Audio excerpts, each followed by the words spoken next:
नमस्कार, मैं सौरभ दीक्षित और आप देख रहे हैं बिस्तर। आज की कहानी सिर्फ सोने की नहीं, ये कहानी है दुनिया की सरकारों की, जो अब सिर्फ सोना ही नहीं बल्कि चांदी, तांबा और दूसरी औद्योगिक धातुएं भी जमकर खरीद रही हैं। और यही वजह है कि बाजार में बड़ा उतार चढ़ाव देखने को मिल रहा है। लेकिन सवाल है, क्यों दुनिया भर की सरकारें सोने, चांदी और तांबे के साथ दूसरी औद्योगिक धातुओं को खरीद रही हैं? और इस पर गोल्डमैन सैच्स ने क्या बड़ी चेतावनी दी है?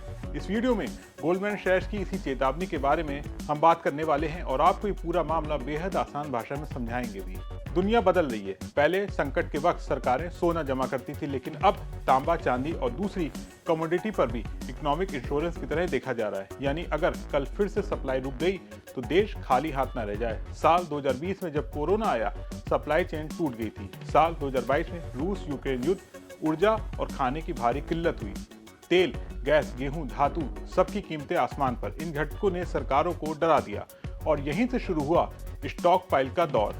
तो सवाल है, सरकारों ने क्या किया? सरकारों ने टैरिफ लगाए, एक्सपोर्ट कंट्रोल लगाए, घरेलू उत्पादन बढ़ाने के लिए सब्सिडी दी, बड़ी मात्रा में कच्चा माल जमा करना शुरू किया।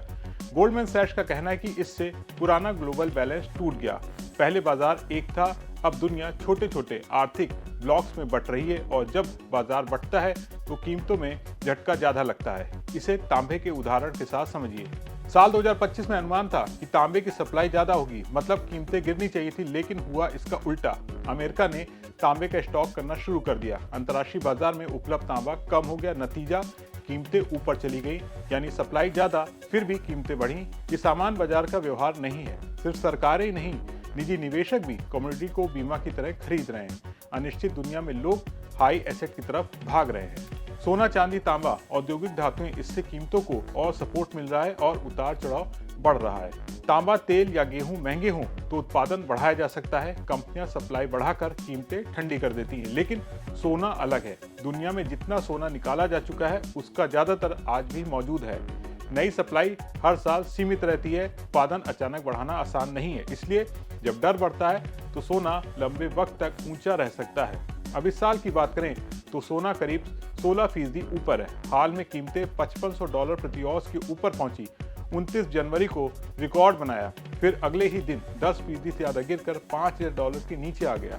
यही है नई दुनिया का कमोडिटी बाजार, जहां सरकारें सुरक्षा के लिए खरीद रही हैं, निवेशक अनिश्चितता से डर कर खरीद रहे हैं और सप्लाई नीतियां बाजार को टुकड़ों में बांट रही हैं। गोल्डमैन सैच्स की साफ चेतावनी है, जब बाजार ग्लोबल से क्षेत्रीय बनता है, जब स्टॉकपाइल बढ़ता है, जब जोखिम से बचने के लिए खरीदारी होती है तो कीमतों में अस्थिरता बढ़ती है। यानी आगे भी सोना, चांदी और तांबे में बड़े झटके देखने को मिल सकते हैं। तो अब सवाल यह है कि क्या ये नई स्थायी व्यवस्था है या कुछ सालों का अस्थायी दौर?